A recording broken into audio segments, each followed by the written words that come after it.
फुलबा, तू नेहमी पंढरपूरला येत असतो, पण आता तुला इथपर्यंत येण्याची काहीही गरज नाही.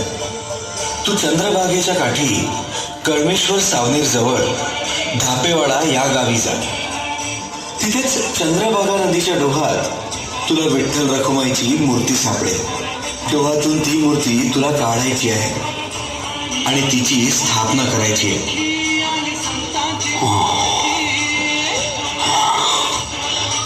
हे श्रीहरी, माझं शरीर आता जीर्ण झालं आहे. माझ्याकडून हे कार्य होईल असं मला वाटत नाही.